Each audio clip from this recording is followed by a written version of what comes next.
Queridos, a paz do Senhor Jesus,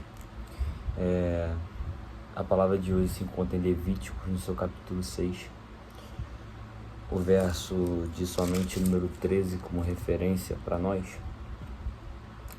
O verso 13 de Levíticos capítulo 6 diz assim o texto: e o fogo deverá sempre queimar sobre o altar, e ele nunca se apagará.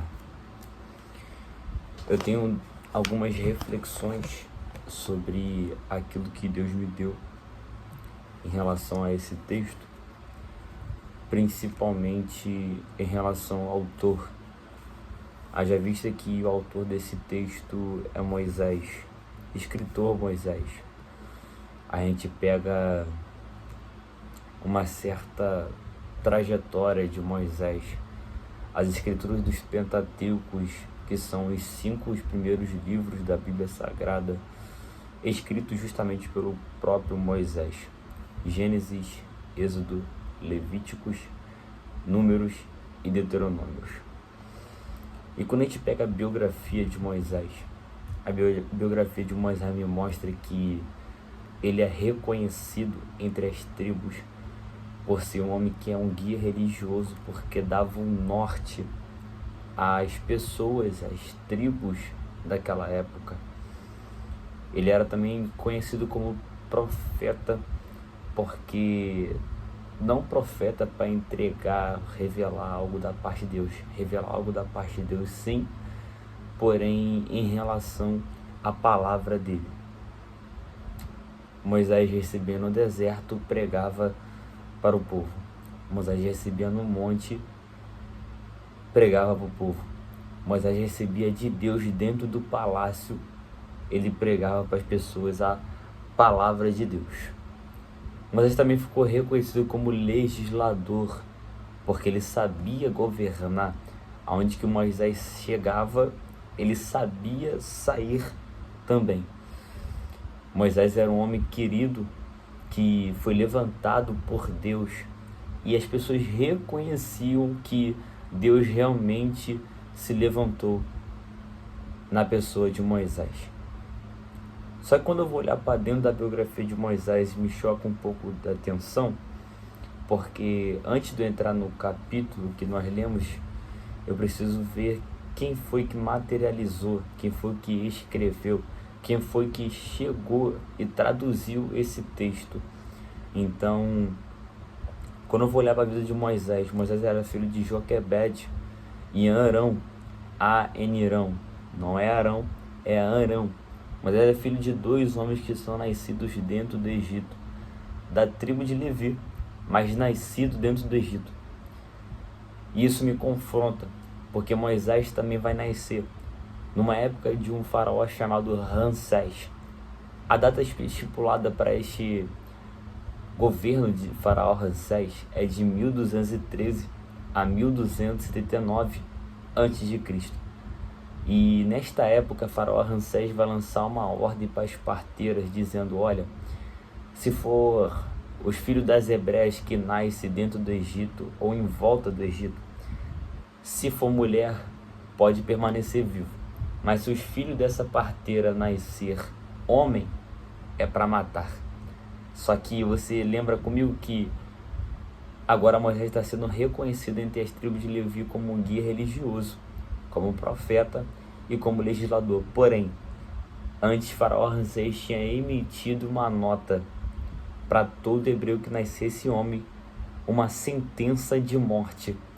E isso me choca, porque além da sentença de morte, Deus ainda vai levantar Moisés para combater aquele que deu a sentença de morte.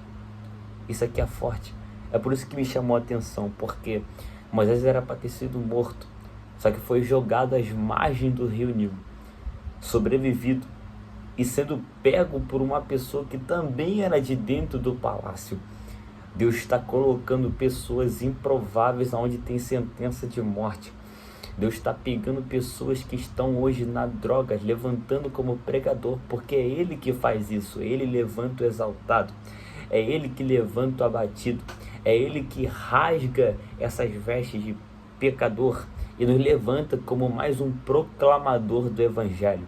É esse que tira toda a sentença de assassinato, de morte, de prisão, e tira nossos vícios para colocar a moldura que Ele tem para a nossa vida.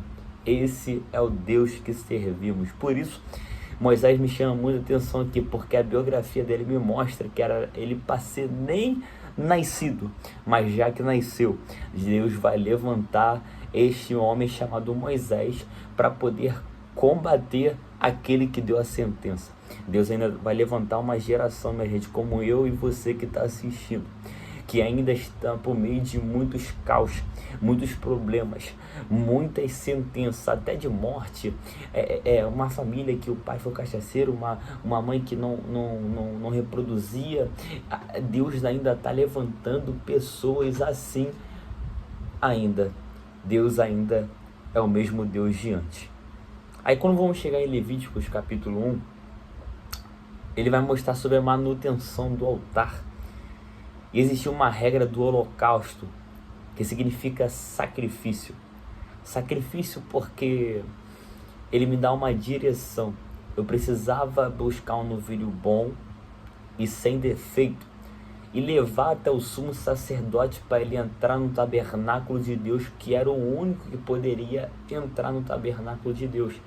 E assim, o sacerdote, levantar o altar, pôr a lenha sobre o altar e colocar o novilho que eu busquei a ele e levei até o sacerdote. Para quê? Para poder ter arrependimento dos meus pecados. O altar só era levantado pelo sacerdote para arrependimento dos meus pecados. Por isso, era necessário trazer um novilho bom, sem defeito, para o sacerdote. O sacerdote entrar no Santo dos Santos, no tabernáculo de Deus, e levantar este altar em arrependimento dos seus pecados. Mas por que isso, Guilherme? Porque antigamente, em João, no seu capítulo 1, vai dizer a palavra de Deus, que o homem se fez carne, a palavra se fez carne, e a carne era o verbo, e o verbo se fez a palavra. Ou seja, ele estava falando do nosso mestre chamado Jesus. Aquele aquele que você já ouviu, que veio morrer pelos nossos pecados. Porém, antes de Cristo, no Antigo Testamento, não havia esse homem chamado Jesus, para poder termos uma conexão direta com os céus que temos hoje, para podermos orarmos e o Pai Todo-Poderoso, através do seu Filho Jesus, nos atender em oração e nós perdoarmos os nossos pecados. Era necessário esse sacrifício, esse holocausto, para poder ter arrependimento dos meus pecados. Só que ele me dá 3 teses aqui, 3 aplicações, que uma delas é que eu não poderia deixar de fazer o holocausto se eu não buscasse o novilho. Como você sabe, a regra do holocausto a regra do sacrifício eu preciso sair da onde eu estou. Hoje estou no meu quarto. Se eu tivesse naquela época, eu teria que sair do meu quarto, procurar um novilho que é bom e sem defeito. Ainda teria que ser macho, pegar ele, levar até o sacerdote de Deus, para assim o sacerdote de Deus levantar o altar em arrependimento dos meus pecados. Ou seja, a primeira aplicação que eu tenho desse texto é que eu necessito sair da minha zona de conforto e estar buscando esse novilho bom e sem defeito para levar ao sacerdote. Sem uma atitude minha, não tem altar. Sem uma atitude minha, não tem sacrifício. Sem uma atitude minha, não tem holocausto em arrependimento dos meus pecados. É por isso que Deus manda entrar pelo seu quarto, fechai a porta do seu quarto e orar em mim em secreto, que eu responderei. 2 Crônicas, no seu capítulo 7, verso 14, vai dizer que: e se meu povo se humilhar e orar, eu ouvirei dos altos céus, perdoarei os seus pecados, e se dobrasse dos seus caminhos iníquos, sararei toda a terra. Então é necessário tomar uma atitude para que Deus veja a sua atitude, para Deus se arrepender. É necessário uma atitude para Deus te entregar esse ministério de pregar a palavra de Deus que tanto você pede. É necessário buscar ainda em oração para você resgatar esse ente querido. É Deus falando, toma uma atitude hoje que amanhã eu faço. Mas é preciso tomar uma atitude hoje para Deus fazer. A segunda aplicação que eu tenho é que quando ele vai levantar o altar de Deus, eu preciso recordar que esse fogo que sai da lenha é luz. Só que eu deixar de acender a candeia ou deixar de acender o fogo sobre o altar, ele fica apagado. Então é necessário eu acender esse fogo semanalmente, diariamente. Por que isso? Porque altar que é altar e tem cinza, altar que tem cinza é altar que está no passado. Por isso que o sacerdote, ele fazia o altar agora pela manhã. Só que antes dele fazer o altar novamente, no outro dia, era necessário tirar as cinzas do altar anterior para não atrapalhar a lenha nova, para não atrapalhar o novilho novo de outra pessoa que ele iria fazer também. Ou seja, eu preciso retirar as cinzas que vive dentro de mim para eu poder não viver no passado.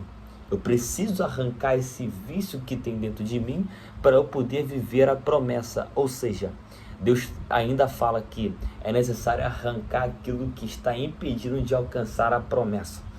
Ainda é necessário arrancar aquilo que tem de cinza aqui dentro desse coração, aqui dentro dessa mente, aqui dentro dessa atitude chamada os mãos, corpo carnal, para poder alcançar o extraordinário de Deus. A terceira dimensão, ou a terceira aplicação que eu tenho, é que altar que é altar, ele representa o coração de Deus. Por quê?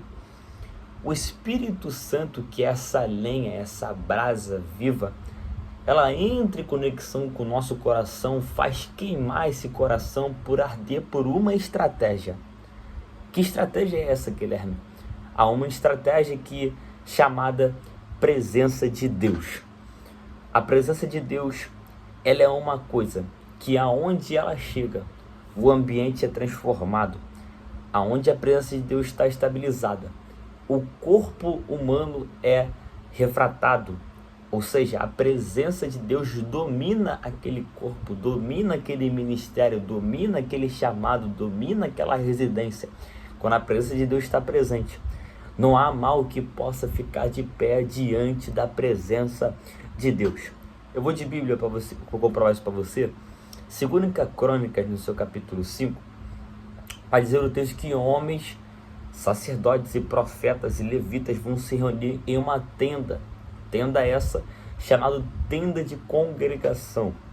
Essa tenda vai reunir esses profetas onde que estão reunidos por um altar. Esse altar que era simbolismo da presença de Deus. Esse altar que representava a presença de Deus. Então, quando todos estão reunidos nesta tenda de congregação, onde está representada a presença de Deus, todos, vão dizer o texto, que todos não conseguiam ficar de pé diante da glória de Deus que estava na casa, na tenda. Atos, no seu capítulo de número 2, vai dizer o estudo que há cerca de 500 homens e mulheres que vão se reunir dentro de uma congregação para poder orar diante de uma festa que estava chegando. Festa esta chamada Pentecostes. E quando chegou no primeiro dia não aconteceu nada, no segundo não aconteceu nada, no terceiro não aconteceu nada. Quando chegou no 10º dia, 120 pessoas ainda estavam reunidas, a uma só voz clamando e orando. E o texto diz que do nada, o vento impemente impetuoso inundou a casa de Deus, e todos foram cheios da presença, tanto que todos ficaram maravilhados lá de fora, achando que as pessoas estavam embriagadas, mas não era. Era Deus entregando a presença de Deus dentro da casa para confundir o inimigo lá fora. É por isso que a presença entra como estratégia e muda o ambiente. Só para encerrar aqui esse texto, eu tenho quatro na verdade, observações para manter o fogo aceso. E aqui é a lição para casa, que a primeira dela, para manter o fogo aceso, eu preciso de meditação na palavra de Deus. A segunda é relembrar a promessa. Você relembrando a promessa, você sabe aonde você tem que chegar. Na terceira, é ouvindo Jesus falar, através da palavra e através da oração. Ou seja, para Jesus falar, eu preciso tomar uma atitude para que Deus venha falar comigo. E a quarta, e que é uma das mais íntegras e importantes, que é a vigilância mais a oração. Amém? Deus te abençoe. Fico com essa palavra. Tamo junto. Que Deus possa abençoar nossas vidas. E até o próximo devocional. Amém? Obreiro Guilherme me despede de vocês. Deus abençoe.